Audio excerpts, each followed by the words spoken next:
Okay, guys. So one of the things I like to do anytime I'm going somewhere, I'm typically going to be bringing a dog with me. I feel like it's a wasted opportunity not to, and especially in the next couple of months, it's going to actually be too hot for me to bring dogs with me because typically, like here, for instance, I'm actually just right outside of my gym, and I could park. I could actually see my van like in this screen right here, and so I could actually see my van from the gym, and it's not hot enough to where I can't leave a dog in my van. So I take my dog or some dogs with me no matter where I go, so that I could utilize it as an opportunity to not only go to do what I went to do, which is work out, but also work a dog. And in this particular instance, I'm working my personal dog Jolie here. So I suppose I could just kind of like walk through some of the things I'm doing and why I'm doing it. Here, I'm actually working my right side. I'm working her on my right side purposefully because I am a predominantly left hand. Like I work dogs with on my left side with my left hand. Like that's like my natural. It feels best for me to work the dog on my left side. So I have to like purposefully work the dog on my right side to just work on like coordination and catching the dog and muzzle pressure, just using my right hand in general to train the dog on my right side. It's like it sort of feels weird to me, which is ironic because I'm right-handed, and it just doesn't make any sense to me at all. Um, but here we're working the back legs, and I'm just kind of like little bits at a time because she doesn't really have it all that down yet. So I'm just basically getting her to back up in coordination and synchronization with me, and I'm paying her for every time that she does that, utilizing the wall as sort of a barrier to keep her in position. So the wall is our best friend when we're looking for something nice and tight up against the leg, because at this point in the game, when we're working advanced obedience, I like precision. I don't like it to be sloppy. I like the dog to be tied up next to me, as you could see. And I'm actually not giving the reward unless she is tied up next to me, so that she kind of knows like that's where she needs to be in order to get paid. Now, dogs are very eager to please, otherwise known as really eager to get something that they want, which is why I will always use food as reward, especially puppies, man. Most puppies are like super food motivated. So we're always going to use food as a way to motivate the dog and pay the dog for the things that we love, right? Because I'm always going to work harder when I'm getting paid for it. So whatever dog trainer, whatever dog person out there tries to say that they train without using food, I don't know. That's somebody that would probably not even listen to at all because it just doesn't make any sense, and it's pretty unfair, right?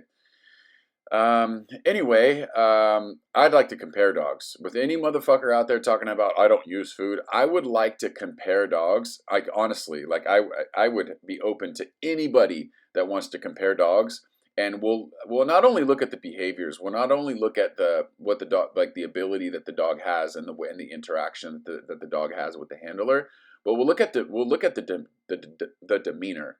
Like what's the dog demeanor? You know what I mean? Like people that don't work with food obviously have to do something to get their dogs to do the things, which is more than likely going to be force.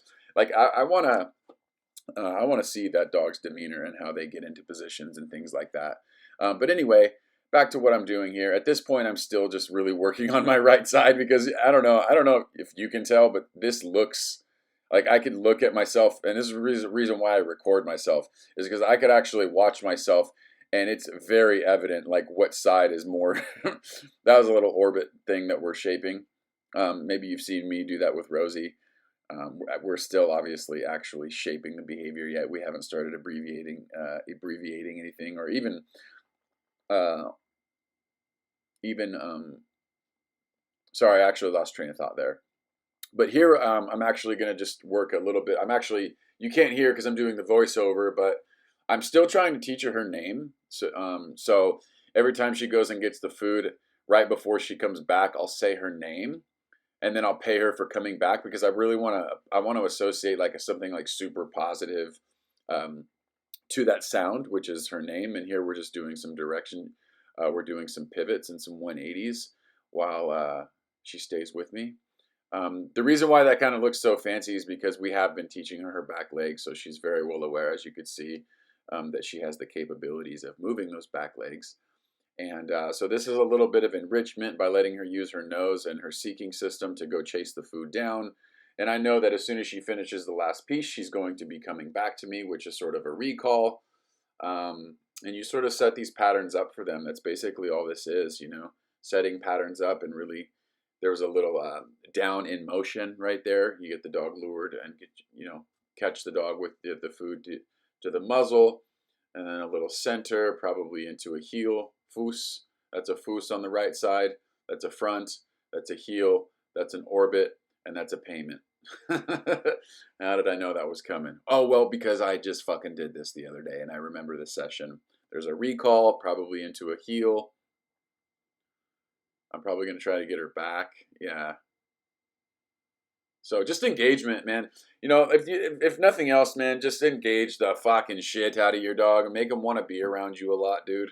You know, obviously we're doing some of the, like, more advanced luring and positioning and a bunch of other shit in one little drill, but engagement, dude. If you don't have anything else, that's what you really want to work on, especially at this point in the game with, you know, her being such a puppy and all. Anyway, hope you got something from the video. I appreciate your subscription. I really do.